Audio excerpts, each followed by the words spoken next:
ఇంకా కమాన్ యాష్ అనే పదం మనం వినలేము. అశ్విన్ని ఇండియన్ జెర్సీలో ఇక చూడలేము. ఒక క్రికెట్ ప్లేయర్ రిటైర్ అయితే ఎందుకు ఇంతమంది బాధపడుతున్నారంటే అతను భారత క్రికెట్కి తెచ్చిన విజయాలు అలాంటివి. టెస్ట్ క్రికెట్లో టీమిండియా అన్బీటబుల్గా మారడానికి కారణం అతడు. ఇండియా 2011 వరల్డ్ కప్ గెలవడంలో అతని పాత్ర కూడా ఎంతో ఉంది. 2013 ఛాంపియన్స్ ట్రోఫీ ఫైనల్లో ఇండియాని గెలిపించిన మ్యాచ్ విన్నర్ అతడు. ఆ ఫైనల్ మ్యాచ్లో లాస్ట్ ఓవర్ అశ్విన్ బౌలింగ్ వేసి భారత్ని 5 పరుగుల తేడాతో గెలిపించాడు. ఏ టీంకైనా సరే ఇండియాలో టెస్ట్ సిరీస్ గెలవడం ఇంపాసిబుల్గా మార్చేశాడు. అతని స్పిన్తో మ్యాచ్ని టర్న్ చేసేసేవాడు. లెఫ్ట్ హ్యాండెడ్ బ్యాట్స్మెన్స్ అశ్విన్ బౌలింగ్లో బ్యాటింగ్ చేయడానికే భయపడేవారు. అశ్విన్ అనే అతని పేరులోనే విన్ ఉంది.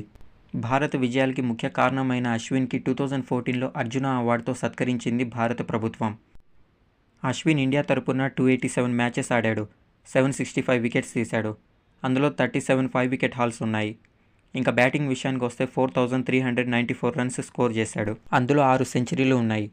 2011 world cup champion and 2013 champions trophy winner and అలాగే అత్యధిక సార్లు ప్లేయర్ ఆఫ్ ది సిరీస్ అవార్డుని పొందిన ఏకైక క్రికెటర్ రవిచంద్రన్ అశ్విన్. ఏకంగా 11 సార్లు ప్లేయర్ ఆఫ్ ది సిరీస్ అవార్డుని పొందాడు. ఇంకా మళ్ళీ మనం అశ్విన్ క్రికెట్ ఆడడం చూడాలి అంటే అది ఇంకా ఐపీఎల్లోనే. Once again thank you Ashwin for making India proud and happy retirement.